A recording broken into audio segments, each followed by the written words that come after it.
You're listening to the Monocle Daily, first broadcast on the 26th of January 2026 on Monocle Radio. Is the United States really going to underpin the future security of Ukraine? Is perhaps and at last US citizens being shot dead in the street by masked agents of the state the line MAGA won't cross? And are you looking forward to taking more than 100 millilitres of liquid aboard as carry-on? I'm Andrew Muller. The Monocle Daily starts now.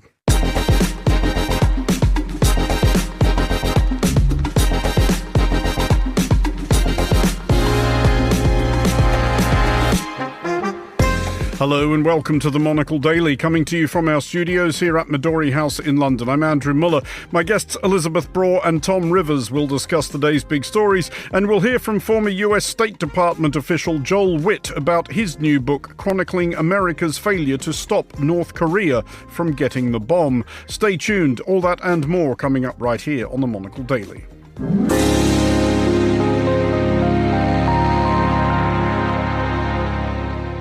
This is the Monocle Daily. I'm Andrew Muller, and I am joined today by Elisabeth Braw, Senior Fellow at the Atlantic Council, author of Goodbye Globalisation, and by Tom Rivers, former ABC Radio London correspondent. Hello to you both. Hello. Hello, Andrew. Tom, we'll start with you because I think it's the longest interval of the two of you since you were last here.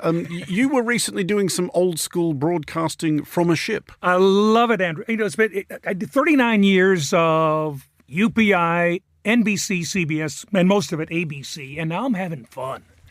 I am having fun. I spent Christmas Day out on the MV Ross Revenge, which is the spiritual home of Radio Caroline, the only vessel that was once a former pirate radio ship anywhere in the world. And we broadcast on Christmas Day for the first time live from the ship in 37 years. It is now a charity, Andrew. Mm-hmm. You got to get out there. Get out there this summer. I'll tell you why. Over the past few years, they've been raising money. It is now a charity. They've raised $500,000 or pounds, which sounds like a lot, but to get it into dry dock, you need a lot more. So they're looking for matching lottery funds to do a lot of important work on the hull, get it back out to the Blackwater estuary, and continue broadcasting weekends from the ship. We could do the Monocle Daily from the ship. I mean, we did it last week from the atrium of a cultural centre in Nuuk. We can take this anywhere. You must go. And then they got dongles, you got Wi-Fi. You would be at home there. We'd have to get guests out in rowboats or on a helicopter or something. I mean, that's someone else's problem. I can look into that. Elisabeth, you are, of course, interested yourself in maritime affairs. You have finished a book about same. And by finished, I don't mean read one, I mean written one. Yes, I have written one that has now gone to the editor, and I'm eagerly anticipating whatever changes the editor suggests, but it has gone to the editors, and it's undersea war, and it turns out that it has turned out to be a very timely topic. So I'm pleased about that, despite not liking wars at all. Well, indeed, and we will be discussing matters of that character later in the show. But we start in Ukraine, and either cause for optimism or President Volodymyr Zelensky attempting to feign as much. During a visit to Vilnius at the weekend, Zelensky said that a US agreement on providing security guarantees to Ukraine is, quote, 100% ready, awaiting only confirmation of a time and a place to sign it. Floating further reasons to be cheerful, Zelensky suggested 2027 as an appropriate date for Ukraine to be granted membership of the European Union.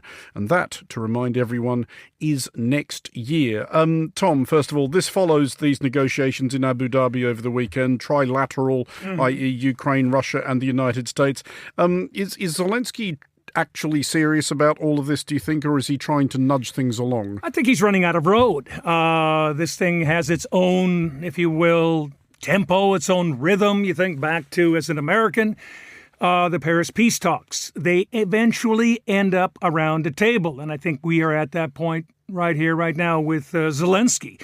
And again, there's scheduled meetings again, I think, for the first week in February. We see how that plays out. I guess the sticking point again is going to be the Russians they've got 90% of Donetsk and Luhansk, and they want 10% more. and it's that critical 10% that's on the higher ground and in the defensive positions for the Ukrainian forces. So we'll see if that can be formulated and shaken out. But the map's going to look very, very close to Minsk, too, if you roll the clock back a few years and to see exactly where we are today and the loss of many, many soldiers on both sides. Elisabeth, doesn't all this, though, rather assume, and this is, I know, a point that various people have raised when we've discussed this all does rather assume that Russian President Vladimir Putin actually wants this war to stop? Yes, and the reason why Zelensky seems so optimistic is that he knows that Donald Trump likes optimism. He remembers putting forward various points that were not so good for Ukraine, and then being told that he was being pessimistic and unhelpful, and so he knows this is what he has to do in order to nudge things along, and also maybe to put a little bit of daylight between himself and Vladimir Putin, who never expresses optimism about anything, and indeed his forces continue to attack Ukraine, have continued to attack Ukraine, including on this very day as peace negotiations continue. And those attacks include, as I think we have all heard, attacks on energy infrastructure, which is not permissible, but they are taking place anyway, because who is going to punish him? Nobody on the Russian side. And that's where we are. And and that's why Zelensky is trying to show that at least he is being constructive, even though he is in a really precarious position, because Ukrainians are freezing, they are tired, they are exhausted, and it's of course, the result of Russian actions. Tom, on that precarity of Ukraine's position, if you were President Zelensky, or indeed any given Ukrainian right now, how trusting would you be in any security guarantees provided by this US administration? I think you don't have a choice. What is the alternative? In the words of Trump, you may not like Trump, but he says, if you want this thing to roll on ad infinitum, both sides are going to lose 25 to 30,000 soldiers each and every month. You're going to run out of human beings eventually. You're going to run out of money, too.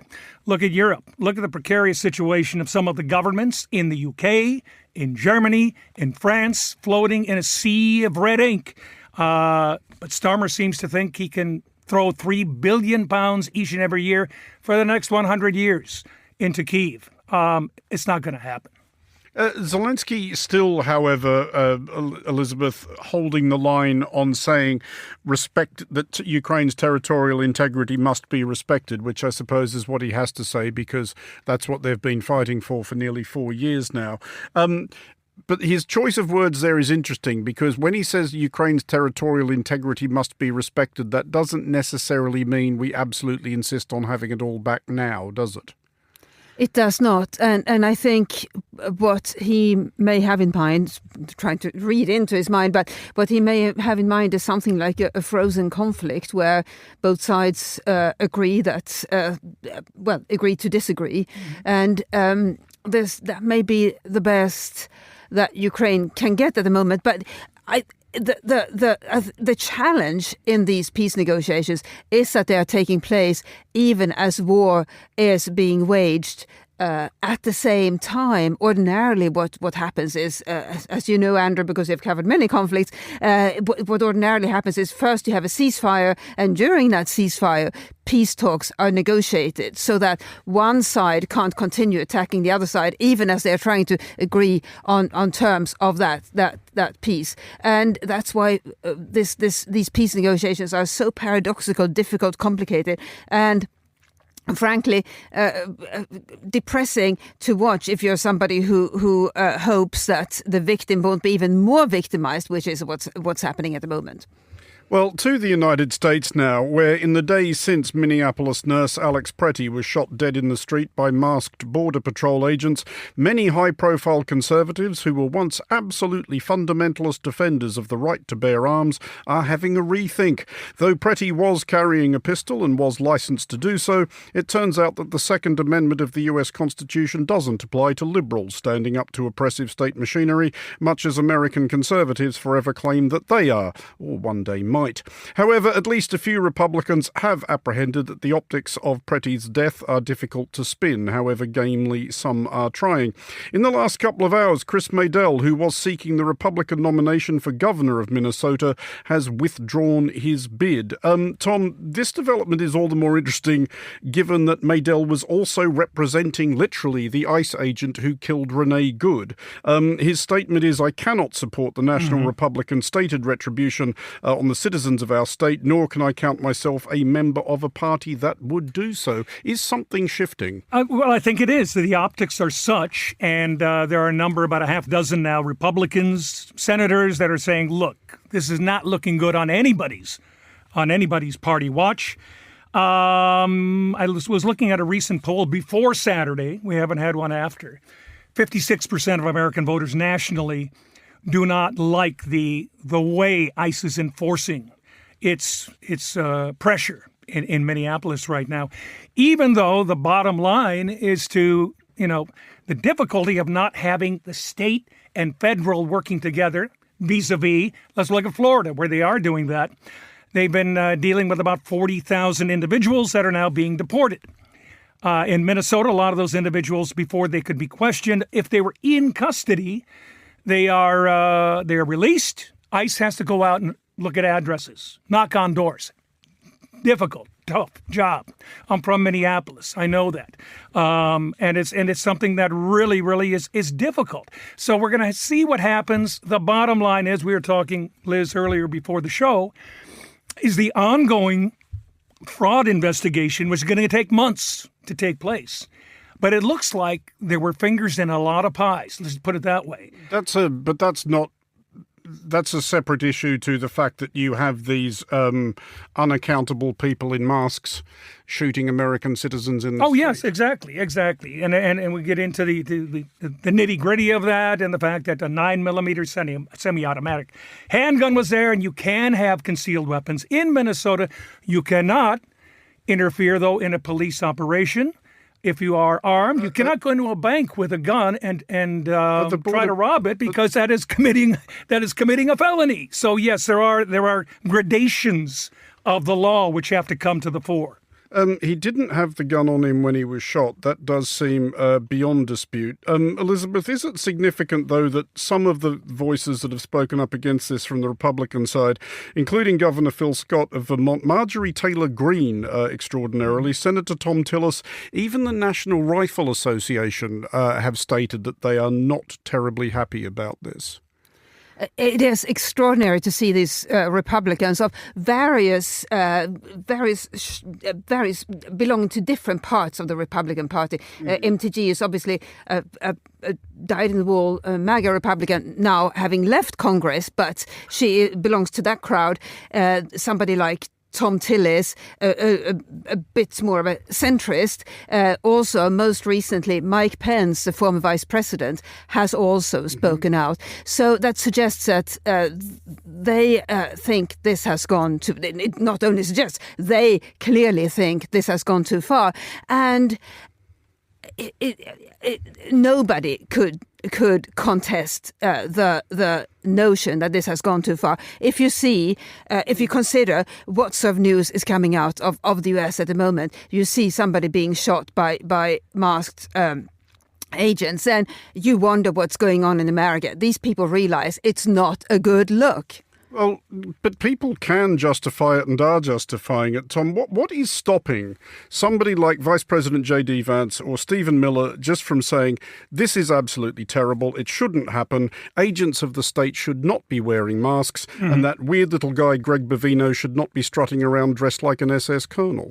Okay, I mean, you could go down that road. Do you then just ignore as I say, you're mixing apples and oranges, but do you want to go down the road and say, ignore all the fraud? No, I'm not saying ignore all the fraud. I'm just saying... How do you get that? How do you get the quote-unquote bad apples if you don't have a human presence knocking on doors? If you come up with a solution, that would be brilliant, but we're not there.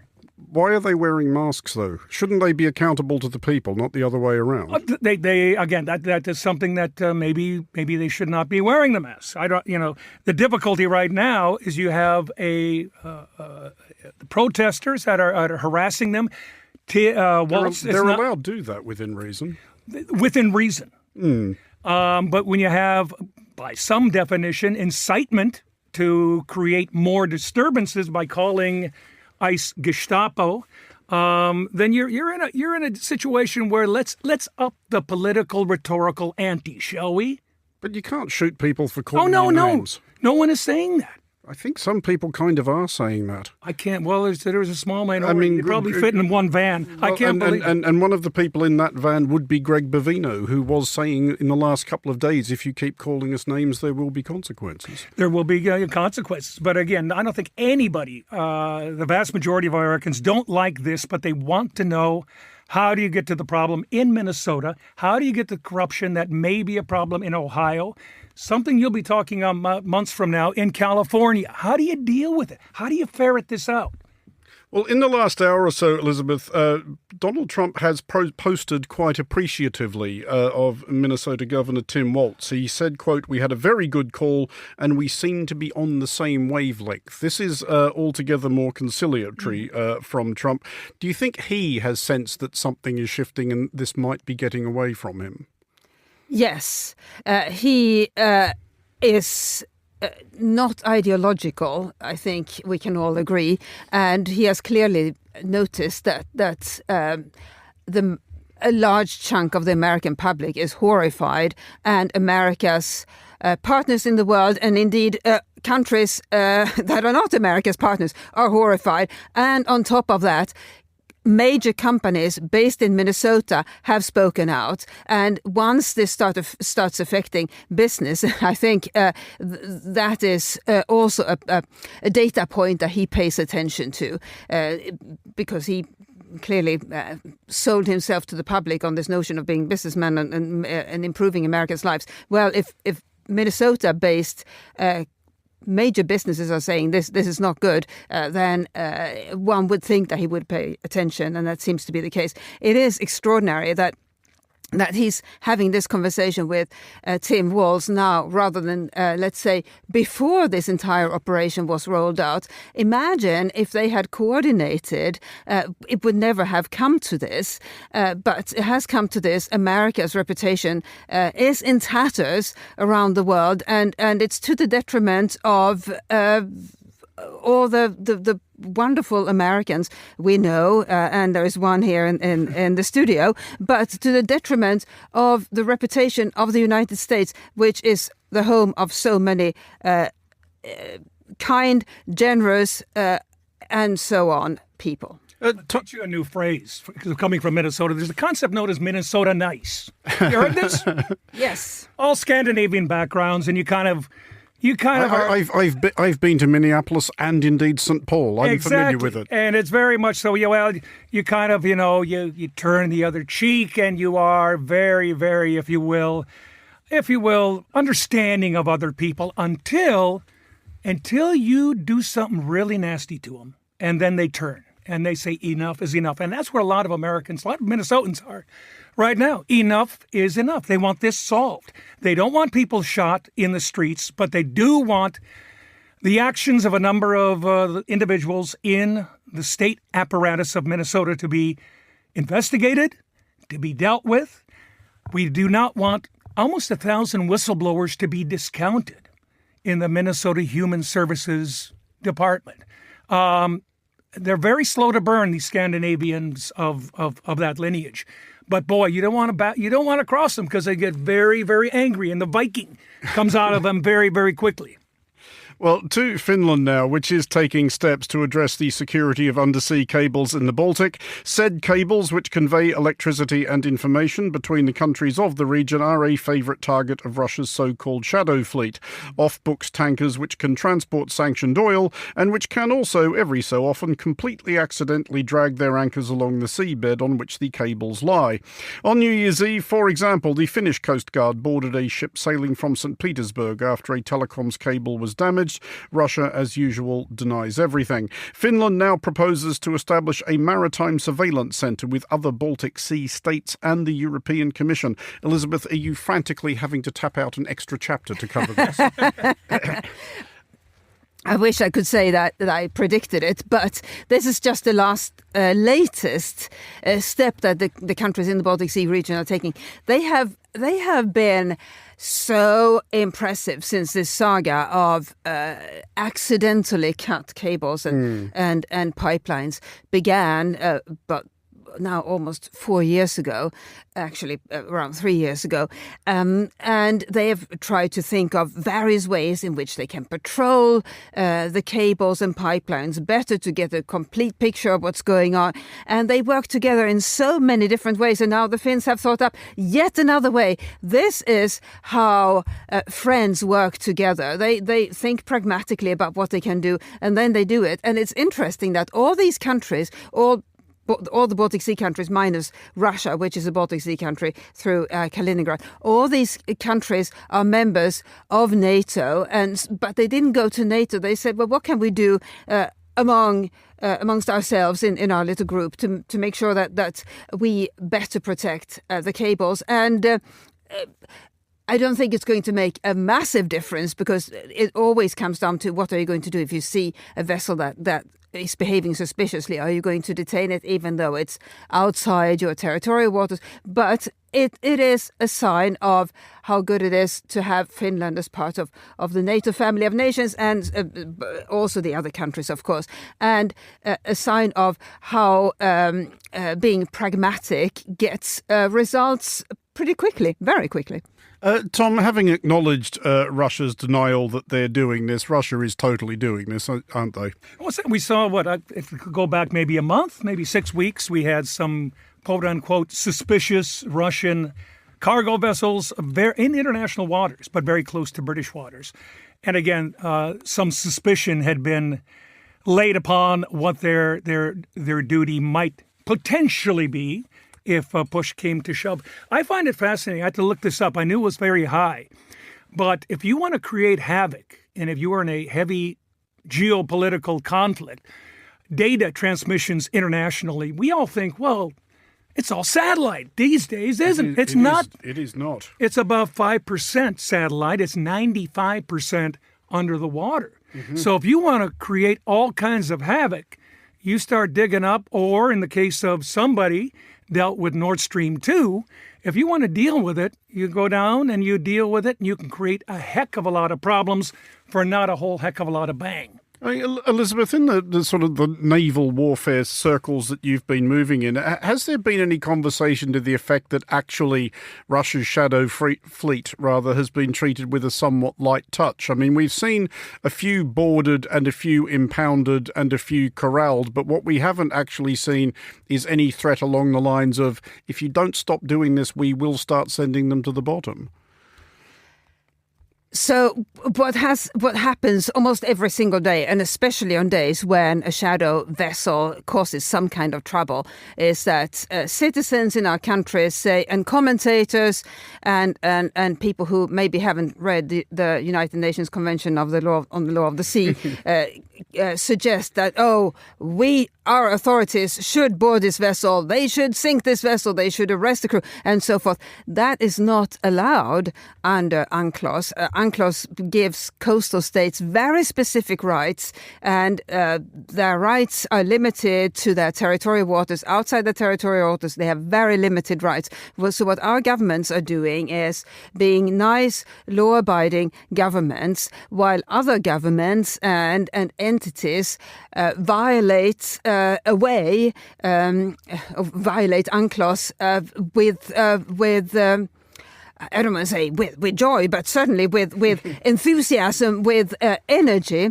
And so it is, actually, Andrew, it's a fundamental dilemma. What do you do as a Western liberal democracy when you see other countries violate international rules? Do you say, oh, the rules-based international order is over, my government is also going to violate international law? Or do you say, our government believes in the rule of law, we are going to remain committed to our international treaty obligations? And this is the dilemma our governments face on a daily basis. Just a quick follow-up on that, Elisabeth. Is there any talk to the effect that, as is often the case, maybe these laws and these conventions have been superseded by events, that they were drawn up for a world in which nobody really thought about how important undersea data cables could become and how vulnerable they would be to deniable operations like Russia's shadow fleet?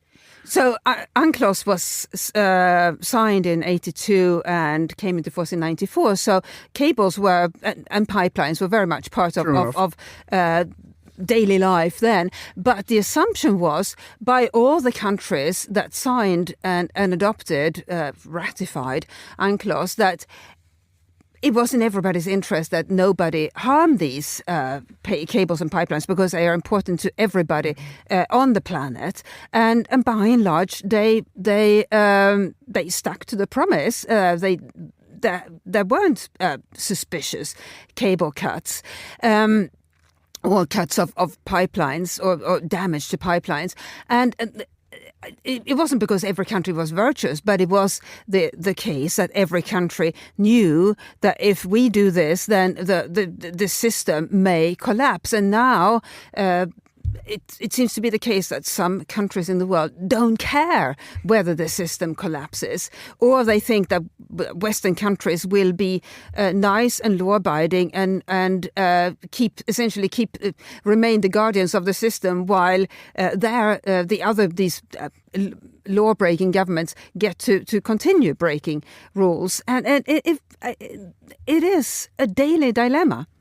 Well, to London Heathrow now, where that infuriatingly abundant class of nitwit who appears to derive some perverse, morbid glee from impeding the progress of their fellow passengers through airport security is going to have to devise new ways of wasting everybody's time. Thanks to an upgrade of the Heathrow scanners, the 100 millilitre limit on liquids in cabin bags has been scrapped, sparing the inefficient and annoying the necessity of sorting all their nonsense into little plastic sacks and or having airport staff at the limit of their will to live explaining to the 1,000th idiot that day alone what the process is and why, yes, I have spent quite a lot of the last month waiting for planes.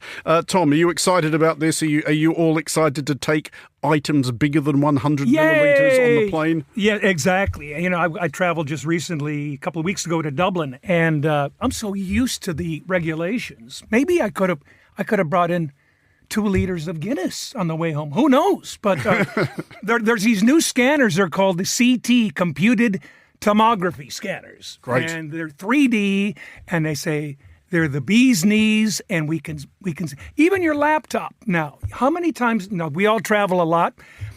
Get that laptop out of your bag. You don't have to do that anymore. You don't have to do really that exciting. anymore. So it's we're rolling the clock back, and that's only a good thing.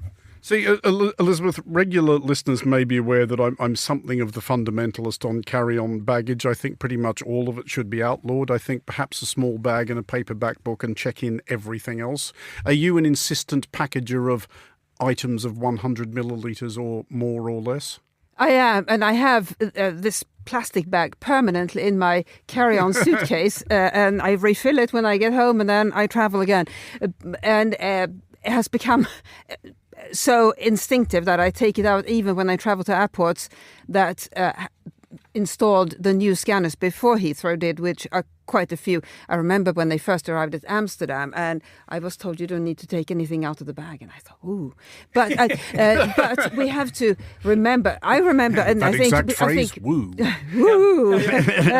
But I think since we're all above the age of 20, we also remember what it was like before. The liquid bomber made this necessary because this was the 2006 airliner plot. Exactly. And before that, I don't know what you traveled with, but I remember traveling with shampoo bottles that were the size you buy them in at Boots. And then this one terrorist changed air travel forever. And now, as you said, Tom, it's changing back. It's very much, and that was an individual I remember going to Detroit, and that changed everything internationally. But yeah, I was like that too. And you're going, here's my 79, at that time, pence shampoo bottle. If you want to keep it, keep it. It was infuriating. It really was. Were you ever persuaded, just finally on this, Tom, of the actual need for this stuff? I'm not decrying that, obviously things like 9/11 happened. The transatlantic bomb plot of 2006, had that gone ahead, would have been horrifying. This was a plot to blow up 7 airliners at once over the Atlantic. But were you ever convinced that all of this stuff was actually doing any good? Probably not. But, we've all, if it looks like a water bottle, if it smells and tastes like, it probably is a water bottle. We've all been there. Interesting. Taking the tube in today, guys, I was thinking back to a different story, kind of a parallel, kind of a storyline, though. You remember back in 2005, the London attack. Mm-hmm. We all covered it in some way, shape, or form. And at that time, they were saying we were going to wire up the underground so you could have cell coverage in the tube. Yep. And then, remember, we had the attack, and they says, no, we cannot have that anymore because potentially you could detonate a device with a cell phone underground somewhere in the tube network. And now, lo and behold, all these years later, 20 years later, 21 years later, we have cell coverage underneath parts of the tube which are underground. So that whole argument, which was made back then, has been thrown out the window. I mean, there are other arguments against having cell coverage underground, which is that it just makes the tube trip even more annoying than it already was because people keep insisting on using their phones. We've lost that argument. Everybody and their mother. I used to do this when I used to go to ABC. There were 7 seats across from me. Every morning on the District 9, I'd look at them. And invariably, of those 7 seats, there would be probably 6 on their phone. One might be reading a book, and maybe, if you're lucky, one would be staring and actually doing some independent thinking. So, yeah, that boat has sailed. We're gone. Well, on that dystopian But reading books is oh, that's good. And it's... But it's not minority practice in the tube. But I think my amateur survey of from recent tube trips compared to a few years ago suggests that people read more books these days. So let's compare notes. Well, you're on a fancier stretch of the tube than I am. Elisabeth Braw and Tom Rivers, thank you both for joining us. Finally, on today's show, since the United States became the first nuclear-armed state in 1945, every subsequent accession to the club has jolted the international order at least somewhat, but few, if any, more than when North Korea tested its first nuke in 2006. This wasn't a total surprise. The paranoid hermit kingdom had withdrawn from the nuclear non-proliferation treaty in 2002, harumphing that the restriction infringed its dignity. Efforts to dissuade Pyongyang from taking this step were led by the United States, whose sticks and carrots clearly went unheeded. That failure is chronicled in a new book called Fallout by Joel S. Wit, a former US State Department official who negotiated directly with North Korean officials during the administrations of Presidents Bill Clinton and George W. Bush. I spoke to Joel earlier and began by asking if wishful thinking had been a persistent problem. Well, yeah, that's one way of putting it, wishful thinking. Another way I would put it is that if you look at U.S. foreign policy over the past 40 years, there are a number of instances where we've overestimated our ability to achieve our goals. And of course, we underestimated and didn't understand the countries we were dealing with. And I think, whether it's Vietnam, Afghanistan, Iraq, North Korea fits into that mix. This is one of the many things that's interesting about your book, though, because you have seen it up close. You have dealt with North Korean officials up close. And this is not a spoiler to our listeners, but the literal first line of the book is, "In the spring of 1999, I was held hostage at a remote North Korean army base near the mountainous border with China," which I have to say is a way to keep people reading. What's your sense been of what North Korean officials are like up close? Because as you'll be aware, North Korea more than most countries, is presented in the media as this absolutely impenetrable and monolithic, almost occult compound. Yeah, well, that is, of course, a misconception, I think, that sure, the officials I dealt with, the government officials, are committed to their system of government, as are most of the people. So one of the cardinal rules for an American visiting North Korea is don't get into political discussions with them. Focus on what you need to do. And if you do that, they are very goal-oriented. If their leadership tells them, we want you to do this, we want to accomplish this with the Americans, they will move forward. And that's exactly what happened during that inspection when I was held hostage, but through the help of North Korean government officials from Pyongyang who were with me, I was released. But especially early on, did you have any sense that the North Koreans were almost hoping to be talked out of building nuclear weapons, or perhaps bought out of building nuclear weapons, that this was a thing they were doing in the hope they could trade it away? Well, I think, by the time I engaged with them, that was definitely the case. And that was the 1990s and the Clinton administration. Before that, I think they were seriously interested in nuclear weapons because of their experience during the Korean War when their country was devastated. And so they were seriously interested in them to protect them against, another war with the United States. But that all changed in the early 1990s. When they lost their two major allies, Russia, the Soviet Union collapsed, China was reaching out to South Korea, and they had to find another patron. And that's when they shifted towards engagement with the United States. But have there been options, serious options, for denuclearization of North Korea since they developed actually functional and now deliverable nuclear weapons? The two presidents your book criticizes most are both Obama and Trump, which suggests that the miscalculations have been bipartisan.